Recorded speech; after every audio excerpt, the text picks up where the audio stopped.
नमस्कार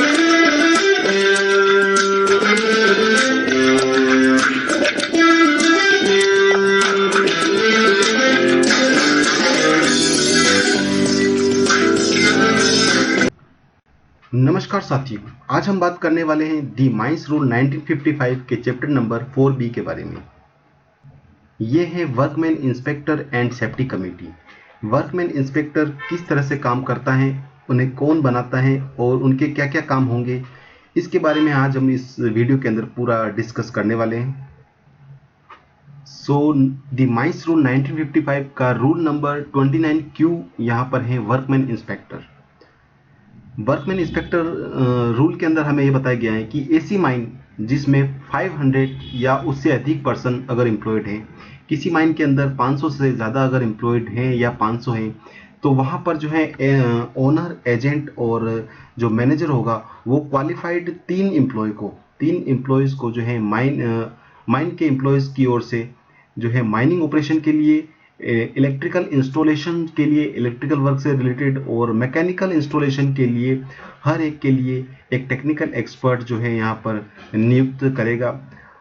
और ये नियुक्ति किसके अकॉर्डिंग होगी, तो यहाँ पर इसमें दिया गया है कि उस माइन की जो रजिस्टर्ड ट्रेड यूनियन है उसके एडवाइस से माइन का इंस्पेक्शन करने के लिए डेजिग्नेट जो है किया जाएगा। सो यहाँ पर बेसिकली इसमें बताया गया है कि तीन ओनर, एजेंट और मैनेजर की तरफ से तीन ऐसे एम्प्लॉय को माइनिंग ऑपरेशन के लिए, इलेक्ट्रिकल इंस्टॉलेशन के लिए और मैकेनिकल इंस्टॉलेशन के लिए एक जो टेक्निकल एक्सपर्ट होंगे उनको यहाँ पर वर्कमैन इंस्पेक्टर बनाया जाएगा। और ये जो है रजिस्टर्ड ट्रेड यूनियन है उसकी एडवाइस से जो है उनको जो है बनाया जाएगा। इस रूल के अंदर और भी कई कंडीशंस हैं, जैसे कि यदि एक से अधिक वर्कर्स की यूनियन है, उस कंडीशन में जो रिकॉग्नाइज्ड हैं as per procedure in practice मजदूर यूनियन से, या जो सबसे बड़ी नंबर ऑफ वर्कर्स की जो यूनियन होगी उससे इस मामले में एडवाइस ली जाएगी कि किसे जो है यहाँ पर वर्कमैन इंस्पेक्टर बनाना है। जो रजिस्टर्ड यूनियन होगी वो होगी उसमें सबसे ज़्यादा जिसके अंदर मेंबर्स होंगे उससे यहाँ पर एडवाइस ली जाएगी। और उसके बाद एक और कंडीशन यहाँ पर ये है कि यदि कोई भी रजिस्टर्ड यूनियन नहीं है तो यहाँ पर जो है एम्प्लॉय के द्वारा इलेक्टेड जो रिप्रेजेंटेटिव होंगे उनकी एडवाइस से वर्कमैन इंस्पेक्टर को जो है यहाँ पर नियुक्त किया जाएगा। सो ये वर्कमैन इंस्पेक्टर को सेलेक्ट करने का प्रोसीजर है। इसमें सबसे ज़्यादा नंबर्स वाली यूनियन करेगी, वो भी नहीं है तो यहाँ पर रजिस्टर्ड जो ट्रेड यूनियन है वो करेगी। अगर ये भी नहीं है तो यहाँ पर जो है एम्प्लॉय हैं उनके द्वारा इलेक्टेड रिप्रेजेंटेटिव की एडवाइस से जो है यहाँ पर वर्कमैन इंस्पेक्टर को बनाया जाएगा। नेक्स्ट, इसी रूल के अंदर यहाँ पर एक और पॉइंट है कि यदि माइन में काम करने वाले एम्प्लॉय अगर 1500 से ज़्यादा हैं, किसी माइन में अगर 1500 से ज़्यादा मजदूर यहाँ पर अगर काम करते हैं, एम्प्लॉय काम करते हैं, तो उस कंडीशन में है वर्कमैन इंस्पेक्टर की हेल्प के लिए एक एक्स्ट्रा माइनिंग का जो है वर्कमैन इंस्पेक्टर प्रति 1000 एम्प्लॉय पर जो है माइनिंग एरिया पर रखा जाएगा। इसका सीधा सा मतलब ये है कि अगर सपोज कहीं 3000 एम्प्लॉय हैं तो उस कंडीशन में यहाँ पर 3 माइनिंग के एक्स्ट्रा वर्कमैन इंस्पेक्टर रखे जाएंगे। पर 1000 पर जो है एक माइनिंग इंस्पेक्टर यहाँ पर रखने का प्रावधान इस रूल के अंदर बताया गया है। सो 1500 से ज़्यादा अगर एम्प्लॉय हैं तो उस कंडीशन में वर्कमैन इंस्पेक्टर की हेल्प के लिए जो है एक एक्स्ट्रा माइनिंग का वर्कमैन इंस्पेक्टर जो है प्रति जो 1000 एम्प्लॉय पर जो है माइनिंग एरिया पर रखा जाएगा। नेक्स्ट हम बात करेंगे सब रूल 1 के बी के बारे में। यहाँ पर बताया गया है कि प्रत्येक माइन में रेगुलर वर्कमैन इंस्पेक्टर अगर एब्सेंस रहता है तो उसकी एब्सेंस होने की कंडीशन में जो है उसकी जगह काम करने के लिए ओनर और एजेंट और मैनेजर को वर्कमैन इंस्पेक्टर का एक सब्स्टिट्यूट पैनल जो है रूल 1 के अनुसार जो है बनाकर रखना होगा। सपोज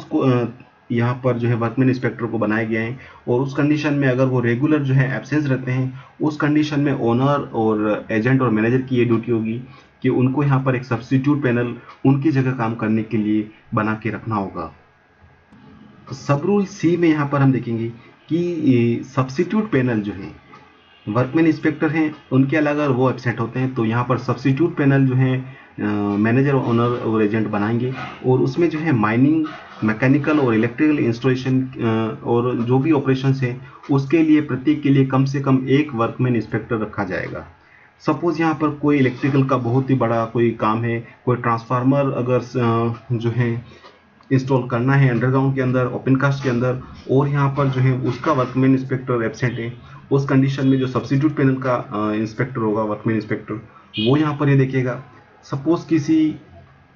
बड़े माइन ट्रक को अंडरग्राउंड के अंदर जो है उसको ले जाना है, इंस्टॉलेशन करना है उसका, तो उस कंडीशन में जो है यहाँ पर मैकेनिकल का वर्कमैन इंस्पेक्टर होगा, सब्स्टिट्यूट पैनल का, वो यहाँ पर ये काम देखेगा। और माइनिंग का वर्कमैन इंस्पेक्टर सपोज एब्सेंस रहता है और उस कंडीशन में अगर कोई डिसीजन लेना है या कोई इंस्पेक्शन करना है तो उस कंडीशन में यहाँ पर एक सब्स्टिट्यूट पैनल का जो वर्कमैन इंस्पेक्टर रहेगा जो उनकी जगह काम करेंगे, उनकी एब्सेंट के दौरान वो यहाँ पर जो है देखेगा काम को। नेक्स्ट रूल 29Q का ही यहाँ पर सब रूल 2 में हमें बताया गया है कि सपोज माइन में ऐसा कोई भी पर्सन जो है, माइन में ऐसा कोई भी पर्सन वर्कमैन इंस्पेक्टर का काम तब तक नहीं कर सकता जब तक कि उसके पास एक्ट के अकॉर्डिंग यहाँ पर ओवरमैन या फिर फोरमैन का सर्टिफिकेट प्राप्त किया हुआ नहीं हो। ओवरमैन वर्कमैन इंस्पेक्टर वही पर्सन बन सकता है जिसके पास ओवरमैन या उससे ज़्यादा हायर जो है क्वालिफाइड हो, वो वही पर्सन यहाँ पर जो है वर्कमैन इंस्पेक्टर बन सकता है। उससे कम क्वालिफिकेशन का पर्सन यहाँ पर वर्कमैन इंस्पेक्टर काम नहीं कर सकता है। ये साफ साफ रूल्स के अंदर मेंशन किया हुआ है। सो कोल माइन के अंदर ओवरमैन से ज़्यादा क्वालिफिकेशन या ओवरमैन खुद यहाँ पर वर्कमैन इंस्पेक्टर का काम करेगा, और मेटल माइन के अंदर फोरमैन सर्टिफिकेट प्राप्त करने वाला व्यक्ति ही यहाँ पर जो है वर्कमैन इंस्पेक्टर का कार्य करेगा। सब रूल 2 का यहाँ पर पॉइंट 1 में बताया गया है कि माइन में लगी इलेक्ट्रिकल मशीन्स के लिए ऐसा पर्सन जो इलेक्ट्रिसिटी एक्ट, अब यहाँ पर बात करते हैं इलेक्ट्रिकल सुपरवाइजर के लिए कि इलेक्ट्रिसिटी एक्ट और इलेक्ट्रिसिटी रूल्स के अनुसार जो है माइनिंग इंस्टॉलेशन के लिए जारी किया गया valid electrical supervisor certificate holder होगा। सो यहाँ पर हम बात करेंगे कि इलेक्ट्रिकल वर्कमैन इंस्पेक्टर कौन होगा, कि जो इलेक्ट्रिसिटी एक्ट है और इलेक्ट्रिसिटी रूल है उसके अकॉर्डिंग यहाँ पर एक वैलिड इलेक्ट्रिकल सुपरवाइजर का सर्टिफिकेट यहाँ पर इन रूल्स और एक्ट के अकॉर्डिंग जारी होता है। सो वो पर्सन यहाँ पर जो है इस कार्य को कर सकता है वर्कमैन इंस्पेक्टर को। So valid electrical supervisor certificate holder ही पर्सन यहाँ पर वर्कमैन इंस्पेक्टर का कार्य कर सकता है। इलेक्ट्रिकल इंस्टॉलेशन से संबंधित जैसे कोई ट्रांसफार्मर हो गया, कोई इलेक्ट्रिकल इक्विपमेंट हो गया, उसके इंस्टॉलेशन के संबंध में वो डिसीजन ले सकता है, वो इंस्पेक्शन कर सकता है। नेक्स्ट यहाँ हम बात करेंगे in relation to other machinery and mechanical appliances installed in the mine, a person appointed to secure the installation, running and maintenance in safe working order of machinery in the mine being not less than status than that of an overman, mine foreman और electrical supervisor shall be designated. तो यहाँ पर इसमें बताया गया है कि कोई भी मशीनरी